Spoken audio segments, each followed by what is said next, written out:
start this video, I come at you with an apology. Now, I did say that I was going to be doing a vlog for EuroGamer, and unfortunately, I don't really have enough footage to make one. We were having far too much fun playing games and just meeting up with guys that I'd never seen before, but of course who I know, like Matt the Musketeer, Charboy, Phil, Matt, Paulie, all those guys were brilliant, but we never really got any filming done. However, quite a few of us did take some good pictures, so I've decided to put them in a little slideshow in the bottom left corner for now, and they'll just roll around until all the pictures are finished, just so you guys have a good indication of what went on at EuroGamer. But I'm pretty much about to tell you the Battlefield 4 experience that we had anyway. So most of you will probably know by now that the map we were actually playing was Zavod 311, which was a previously unreleased map, and we were playing on the Xbox One. The two modes that were available were Conquest and Obliteration. So of course the first thing we did is pretty much held our press passes up and jumped straight into the Obliteration queue to get on that game. And I have to say, I was a little bit underwhelmed by the game mode in general. The general idea of the game mode is that you have your own 3 bases to protect and you have 3 bases to attack. But there's only one bomb site on the map at any one time, so your team has to go and get that bomb, take it to an enemy base and then blow their bomb site up. When you've blown up all 3 of their bomb sites, you win, or vice versa. If they blow yours up, they win. The thing I didn't like though is the fact that because you were always focusing on that one bomb, it really detracted from any sort of team-based gameplay, because you all just sort of got hot in the head and ran straight for the bomb to try and get it.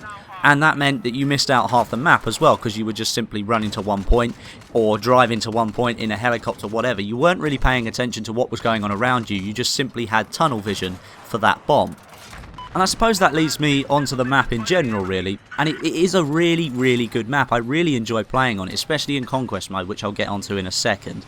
And the fact it looks so good, and it was in 720p as well. Well, that hardly made a difference, and I'll get onto that as well.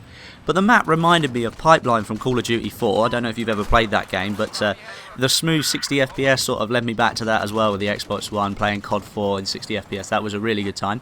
And then if you add Keosar Railroad in there with all the pine trees and the sunlight, etc., and then inside the buildings was quite a lot like scrap metal, so for me it was a really good map.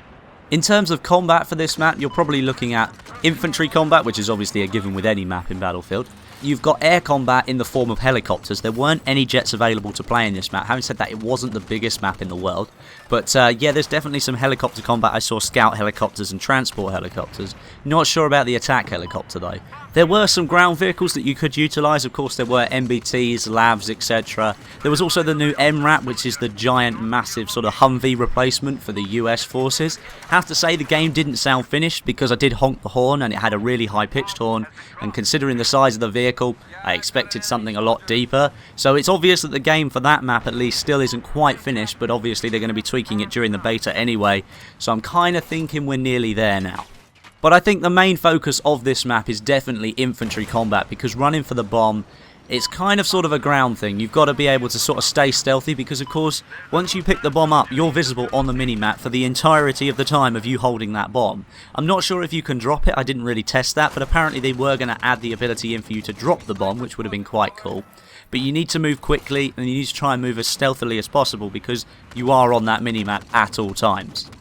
So now moving on to the hardware that we were actually playing on, I was quite impressed with the Xbox One, I have to say. We were only playing in 720p, which of course isn't as great as 1080p, but I couldn't tell a huge amount of difference really, to be honest. Because it's that massive step forward in graphical capabilities, the textures actually look like textures rather than just a muddy water painting. It made such a massive difference, and of course throwing the 60 FPS in there, I can see why DICE chose to focus on 60 FPS instead of 1080p, because it makes a massive difference to gameplay. For me, playing on PC, I kind of take sort of 60 FPS for granted, I suppose. So when I picked up the Xbox One controller and started playing in 60 FPS with the controller in my hand, I was like, this feels really good. So if you are in the market for an Xbox One or a PS4, you're not going to be disappointed with the graphical quality of Battlefield 4. Trust me, it looks really good.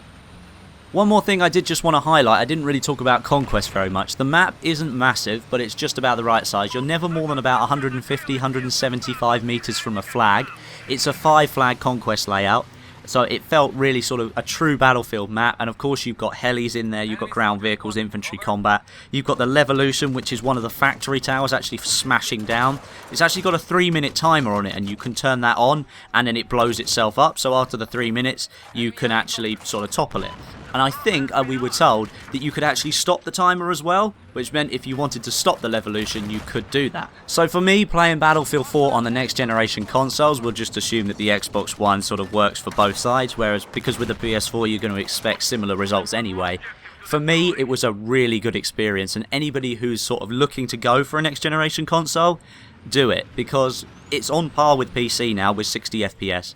The fact that it's in 720p doesn't make a huge amount of difference. I could see a difference, but if you're playing on console, there's no way in hell you're going to be able to tell a difference between 720 and 1080p.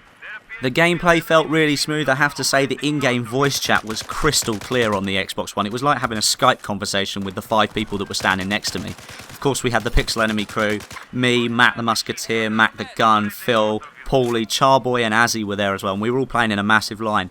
And the quality of the audio that was coming through is just so much better than current generation consoles. It's actually going to allow you to be a squad.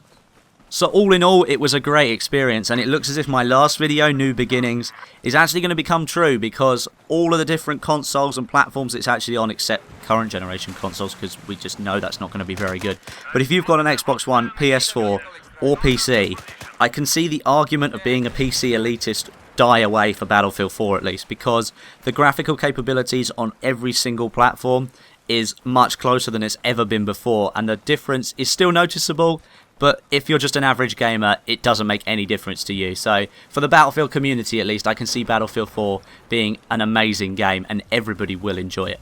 I do have 2 exclusive Battlefield 4 posters to give away from EuroGamer. I'm going to be giving one away here on YouTube and one on my Twitter page. So if you aren't following me on Twitter, I recommend you do. So my Twitter handle has just come up at the bottom of the screen there. So just go and follow that, and I'll be doing a competition on Twitter. But here on YouTube, I'm just going to be sort of giving it away to a random subscriber. Whoever comments on this video, you're going to be in with the chance of actually winning it, and I'll just pick somebody random. But that is the end of the video, guys, so if you did enjoy it, likes and comments are always appreciated. But until next time, my name is Westy, and I'll catch you guys in the next video.